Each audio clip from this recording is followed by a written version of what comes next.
Hello everyone, welcome back to my channel. সবাইকে জানাই good morning. কেমন আছো তোমরা সব? আমি কিন্তু ভালো আছি, তবে একটু ঠান্ডা লেগেছে। আমার ভয়েসটা শুনে তোমরা নিশ্চয়ই বুঝতে পারছো যে আমার গলার অবস্থা ঠিক কেমন এখন। তো আজকে যারা আমার চ্যানেলের ভিডিওটাকে ফার্স্ট দেখছো তারা অবশ্যই চটপট করে আমার চ্যানেলটাকে সাবস্ক্রাইব করে দাও। আর আমার চ্যানেলের সাবস্ক্রাইবার যারা আছো তাদের সবাইকে অনেক অনেক থ্যাঙ্কস, তোমরা আমাকে এভাবে সাপোর্ট করার জন্য। আর এভাবে আমার পাশে থাকো, আমাকে সাপোর্ট করো। তো দেখো, শীতকাল মানেই তো গাঁদা ফুলের সমাহার।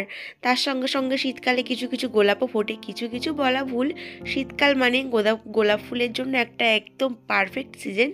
তো আমাদের বাড়িতেও কিন্তু গোলাপ ফুল টুকটাক ফুটতে শুরু করেছে। আর এই গাছগুলোতে কড়ি এসছে, এখনও সব ফুল ফুটে ওঠেনি। দেখো কি সুন্দর ছোট্ট ছোট্ট কড়ি এসছে। আর আমার আগের কিছু কিছু ভিডিওটা তোমরা তো অবশ্যই দেখেছো যে আমাদের বাড়িতে মোটামুটি টুকটাক সব রকম গাছই আছে। তো এখানে দেখো, হলুদ গাছের উপর একটা ছোট্ট প্রজাপতি খেলা করে করে বেড়াচ্ছে, আর আমি ওর পিছন পিছন ফোন নিয়ে ছুটছি। তো বাগান থেকে আজকে আমি বেশ অনেকটা গাঁদা ফুল তুলেছি, আর সেই গাঁদা ফুল দিয়ে মা মালাও গেঁথে ফেলছে। এই তো ঠান্ডা পড়েই গেছে, সেই জন্য আমার গোপাল সোনাও কিন্তু সোয়েটার পরা শুরু করে দিয়েছে। তো ওকে এখন ছোট্ট সোয়েটার পরানো হয়, বড় সোয়েটারগুলো এখনও খুব একটা পরানো শুরু করা হয়নি। তো এই সোয়েটারটার সাইজটা একটু ছোট, এর থেকেও খুব বড় বড় ঘেরের সোয়েটার আছে। তো সেগুলো একদিনকে তোমাদেরকে আমি শেয়ার করব। এই যে জায়গাটা তোমরা দেখছো, এটা হচ্ছে একটা কালীর থান, মানে আমাদের বাড়ির সামনে যেই রাস্তাটা একটু একটু দেখতে পাচ্ছ, এই রাস্তার একদম অপোজিটটাতে এখানে প্রত্যেক বছরই কালী পুজো হয় এই সময়টায়। তো আজকেও সেই কালী পুজো। তো তার জন্যই আজকে আমি ভিডিওটা বানালাম, যাতে করে কালী পুজোতে কী হচ্ছে কি না হচ্ছে সেগুলো সবটা তোমাদের সঙ্গে শেয়ার করতে পারি। আর এখানে যে থানটা দেখতে পাচ্ছ, এটা হচ্ছে শিব ঠাকুরের থান। এখানে কিন্তু প্রত্যেক বছর চড়ক হয়। তারপরে এই যে জায়গাগুলোতে এখানে সরস্বতী পুজো হয়। তারপরে ওই যে একটা ছোট্ট উন্নয়ন খোঁড়া দেখতে পাচ্ছ, ওইখানটাতে আর কি হবে, মানে ওই যে বনভোজন হবে। তো পাড়ার একটা দাদু কালী পুজো হচ্ছে বলে রাস্তার উপরে চেয়ার নিয়ে বসে আছে। আমি ওনাকে বললাম যে দাদু একটু হাই করে দাও। তো উনি একটু হাই করে দিয়ে আমার ক্যামেরার দিকে তাকিয়েই আছে। আর এখানে দেখো সবাই মিলে মালা গাচ্ছে, পুজোর ওখানটাতে আর কি মালাগুলোকে দেবে তাই। তো আমাকেও বলছো যে তুমি একটু মালাটা গেঁথে দাও। তো আমি বললাম ঠিক আছে, আমিও গাঁথবো একটু পরে। আমার সোনা বাবা খুব একটু বিরক্ত করছিল সেই সময়টায়। আমি বললাম ঠিক আছে, সোনা বাবাকে একটু ঘুম পাড়িয়ে নিই, তারপরে আমি মালা গেঁথে দেবো। তো যাই হোক, আমি ওকে ঘুম ঝুম পাড়িয়ে এখানে এসে বসে গেছি মালা গাঁথার জন্য। আমার ভয়েসটা শুনে তোমরা নিশ্চয়ই বুঝতেই পারছো যে আমার কতটা পরিমাণে ঠান্ডা লেগেছে। আমার পুরো নাক একদম এঁটে আসছে, আমি ভয়েস দিতেই পারছি না। কিন্তু তোমাদের জন্য ভিডিওটা শেয়ার করবো বলেই খুব কষ্ট করে বসলাম ভয়েসটা দিতে। তো সর্দির জন্য আমি কথাও বলতে পারছি না ঠিক করে। তো যাই হোক, মালা গাঁথতে গাঁথতে মালা টালা সব কিছু গাঁথা কমপ্লিট হয়ে গেছে। তারপরে দূর্বা যেগুলো বাছা হয় 108টা, সেগুলোও বাছা হয়ে গেছে। তো বেঁচে টেচে আমি দেখলাম যে এখানটাতে কেউ আলপনা দেওয়ার লোক নেই। পাড়ার পুজো কিন্তু সবাই এগিয়ে আসে না, অনেকে ইগো দেখায়, নানান লোকের নানান রকম সমস্যা। জানোই তো, 12 বাড়ি একটা কাজ হতে গেলে 12 জনের 12 রকম মত হয়। তো যেখানটাতে পুজো হবে এইখানটাতে না একটা দিদা আর কি ওই গোবর গোলা টোলা দিয়ে মাটি দিয়ে আর কি ওই মেয়ে করেছে। তো সেই জন্য জায়গাটা প্রচণ্ড কাদা হয়ে চ্যাপচ্যাপ করছে একদম। তো ওখানে আলপনা দেওয়ার মতন কোনো পরিস্থিতিই নেই। আর আমি যেখানটাতে বসে আছি ওখানটা দেখো একদম পুরো ভিজে, আমি বসতে পারছি না, পা মাটিতে টেনে টেনে যাচ্ছে, এত কাদা কাদা হয়ে গেছে জায়গাটা। আর যেহেতু প্যান্ডেলটা করা হয়েছে একটু আগে থেকেই, সেই জন্য ভালো রোদও পাইনি। আর শীতকাল, কুয়াশা পড়ছে, এই মাটিটা ভালোভাবে টানি উনি শুকায়নি আর কি। তো যাই হোক, আমি সেই জন্য বললাম যে অল্প কিছু ফুল ছিল, আবার রাত্রে অঞ্জলি দেওয়া হবে। তো তার থেকে কিছুটা নিয়ে ফুল দিয়ে একটা কোনো রকমে আলপনা করে দিই। কারণ ওখানটাতে একদমই বসা যাচ্ছিল না, প্রচণ্ড কাদা। আর শীতকালের মধ্যে এই কাদায় পা দিতে কার ভালো লাগে বলো?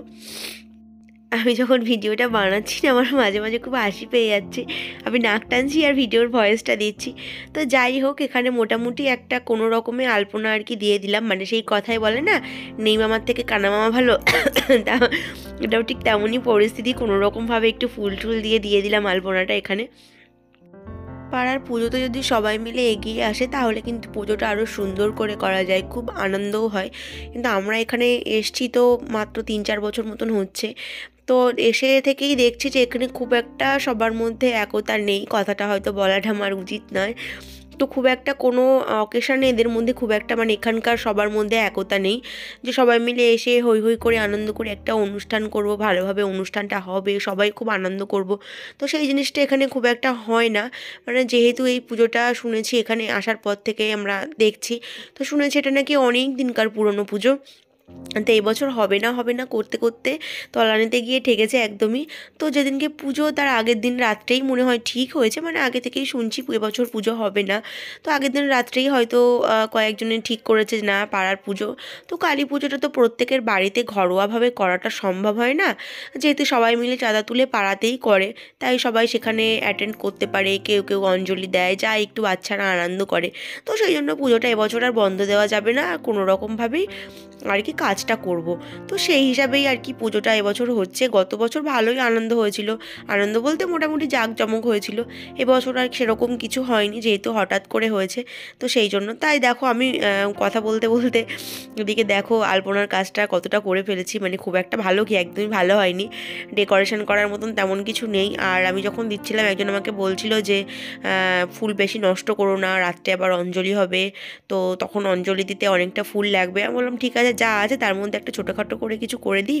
জায়গাটা একদম পুরো ফাঁকা ফাঁকা লাগছে, তার মধ্যে ভিজে কাদা স্যাঁতস্যাঁত করছে, একটু অন্তত তো দেখতে ভালো লাগবে। তো সেই জন্যই এরকম একটা ছোটোখাটো যা হোক একটা কিছু করেই দিলাম। তো আমার এটা করা দেখে একটা ভাই বলল, দিদি তাহলে তুমি একটা কাজ করো, মায়ের থানটাতে একটা ছোট্ট করে আলপনা দিয়ে দাও। তো আমি ওকে বললাম দেখ এখানে কোনো রকমেই আলপনা দেওয়া সম্ভব নয়। তো ও একা একাই ফুল দিয়ে একটা কি ডিজাইন করেছে, দেখো দেখে মনে হচ্ছে রামের হরধনু টাইপের কিছু একটা হয়েছে। তো আমি বললাম যে দেখ এটাকে এমন লাগছে, কিন্তু ওই যাই হোক তারপরে ও নিজে নিজে তো করেছে একেবারে কেউ না করার থেকে। তো ও একা একাই সাজাচ্ছিল, তারপর আমি বাড়ি চলে গেলাম। সন্ধ্যাবেলার টাইমটাতে এসে দেখলাম এখনও পর্যন্ত কেউ আসেনি, হরিনামের দলও আসেনি। আর এখানটাতে খিচুড়ি হবে মনে হয়, তার একটা বন্দোবস্ত চলছে, পুরো ফাঁকা জায়গা। দেখো একটা কালী পুজো কিন্তু মনেই হচ্ছে না, কালী পুজো মানে কত আনন্দ জমজমাটি একটা ব্যাপার, কিন্তু সেরকম কিছুই নেই। তো আবার ঘরে চলে গেলাম, ভালো লাগছিল না এরকম একটা মানে আনন্দের পরিবেশে নিরানন্দ টাইপের। তো অনেকক্ষণ পর আবার বাইরে এসে দেখলাম যে না কিছু কিছু লোক আছে খাওয়া দাওয়ার ব্যবস্থার জন্য আর কি খিচুড়ি রান্না হচ্ছে সন্ধ্যেবেলার দিকটাতে আর কি, রাতের দিকটাতে খিচুড়ি দেওয়া হবে সেই জন্য। আর কয়েকজন এসছেন হরিনাম করতে, তারা বসে বসে হরিনাম করছে।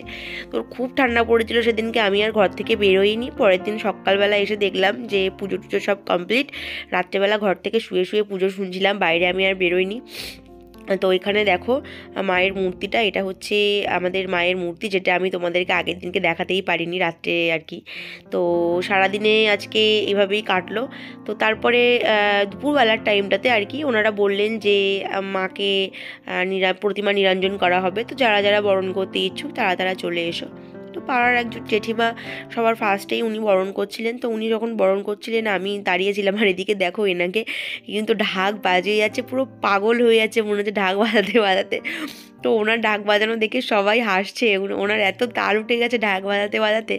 তো আমিও দেখলাম সেটাকে দেখে সবাই হাসাহাসি করছে, বাচ্চারা নাচানাচি করছে। এই সময়টায় কিন্তু বেশ কিছু লোকজন ছিল, মানে কালকে সন্ধ্যার পর থেকে আমি কোনো লোকই দেখিনি। তারপর যখন রাত 9টা বাজে তখনও আমি দেখি কোনো লোক নেই, ঠাকুর আসেনি।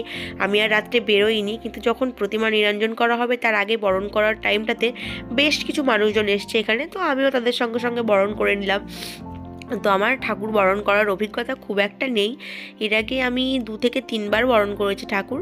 তো মানে সব ঠাকুর মিলিয়ে, দুর্গা ঠাকুর বলো কালী ঠাকুর বলো, সব ঠাকুর মিলিয়ে 2-3 বার বরণ করেছি। তো এখানে আমি যখন দেখলাম যে ওনারা কী কী করছে সেটাকে ফলো করে করে আমি একটু বরণ করাটা শিখে নিলাম। তার আগে তো ধরো এখন তো সব কিছু ফোনে ফোনে দেখাই যায়, তো দেখেছি সব যে এখানে ওখানে দেখেছি, তো সেটা দেখেই মোটামুটি একটু ঠাকুর বরণ করে নিলাম। আমি আবার সবার মতন একটু ঘোমটা ফোমটা দিয়ে তাই এসছি। দুপুরবেলার টাইমটাতে ওনারা হঠাৎ করেই বলছেন যে প্রতিমা নিরঞ্জন করা হবে, যারা যারা বরণ করতে ইচ্ছুক তারা তারা চলে এসো। এবার আমি সবে তখন মনে হয় খেতে বসবো তেমন একটা টাইমে, এবার হঠাৎ করেই ভাবছে যে এক্ষুনি যদি ওনারা চলে যান তাহলে আমি কি করে ঠাকুরকে বরণ করবো, তার থেকে বরঞ্চ একটা সালোয়ার পরে চলে যাই ঠাকুর বরণ করতে। তারপর দেখলাম যে না, যেহেতু ঠাকুর বরণ করবো, মাকে বরণ করবো, তো সালোয়ার পরাটা ভালো লাগবে না, সেই জন্য একটা তাড়াতাড়ি করে ফটফট করে একটা শাড়ি পরে নিলাম। নিয়ে এসেই ঠাকুর বরণ করতে মানে ওনাদেরকে দেখে একটু ঠাকুর বরণ করে নিয়ে তারপরে আবার চলে গেলাম। তো যাই হোক মোটামুটি অভিজ্ঞতা খুব কম, ভালোই বরণ করেছি, মানে আমার মনের দিক দিয়ে স্যাটিসফাই হয়েছে, না আমি পেরেছি। ঘোমটা দেওয়া তো অভ্যাস নয়, তো আমি সবাইকে দেখছি যে সবাই কীভাবে ঘোমটাটা দিচ্ছে। তো আমার যেহেতু চুলটা খোপা করাও নেই, অনেকে দেখলাম যে ঘোমটাটা দিয়ে সামনের দিকে কাপড়টাকে টেনে নিয়েছে, মানে আঁচলটাকে, আর খোপার মধ্যে ঘোমটাটাকে আটকে রেখেছে। তো এক্সট্রা ক্লিপও নেই আমার কাছে, মানে এমনি মাথায় যে ক্লিপটা মারা ছিল সেইটাই। তো আমি ঘোমটা দিয়ে আর ঘোমটাকে সামনের দিকে আবার টেনে রেখেছি ভালো করে, মানে আঁচলটাকে যাতে করে পড়ে না যায়। দিতেই পারছিলাম না প্রথমে, তো ঘোমটা টোমটা দিয়ে কেমন একটা গিন্নি গিন্নি ভাব লাগছে যেন। যখন বিয়ে হয়নি তখন তো কোনো জায়গাতে এরকম ভাসানে এমনি ঠাকুরকে প্রণাম করতাম, কিন্তু ঠাকুর তো বরণ কখনো করিনি। তাই যখন এভাবে ঠাকুর বরণ করি না, তখন কিন্তু একটা অন্যরকম ফিলিংস হয়। মানে মাকে একটা, দেবী মাকে একটা নিজের মেয়ের মতন মনে করে সবাই যেমনভাবে বরণটা করে না, একটা অন্যরকম কিন্তু ফিলিংস হয়। মানে যারা যারা করেছো তারা তারা অবশ্যই বুঝতে পারবে যে এই ফিলিংসটা কেমন অন্য ধরনের। খুব ভালো লাগে কিন্তু ওই মুহূর্তটা। আমার এদিকে মাকে বরণ করা কমপ্লিট, আর এখনও কয়েকজন আছেন বাকি, তারা তারা এখনও করবেন। তো এখানে দেখো আমার বাবা ঢাক বাজাচ্ছে। যখনই কোনো পুজো আশ্রা হয় সেখানে ঢাক আসে, তো আমার বাবা ঢাকটা বাজিয়ে নেয়। উনি ঢাক বাজাতে ভালোবাসেন আর পারেনও ভালো বাজাতে। তো এখানে যে ঠাকুরের কনকাঞ্জলিটা হয় সেইটা হচ্ছে, সবার বরণ করা কমপ্লিট। এবার প্রতিমা নিরঞ্জনে নিয়ে যাওয়ার জন্য ওই পাড়ার যে দাদারা আছেন তারা সবাই ঠাকুরকে ভ্যানে তুলেছে দেখো।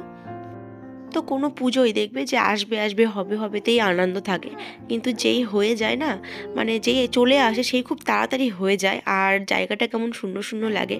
তো এই ঠাকুর যেখানে রাখা হয়েছিল সেই জায়গাটাও দেখো কেমন ফাঁকা ফাঁকা লাগছে। যাই হোক, কালকে থেকে একটু মাইক ঠাইক বাজছিল, বাচ্চারা ছোটোছুটি করছিল, জায়গাটা বেশ ভরাট লাগছিল, একটু আনন্দ আনন্দ মনে হচ্ছিল। তো আজকে থেকে আবার সেই রোজকার দিনের মতন জায়গাটায় থেকে যাবে, ফাঁকা জায়গা থাকবে আর কি। তো আজকে ভিডিওটা এই পর্যন্তই। সবাই ভালো থাকো, সুস্থ থাকো, টাটা।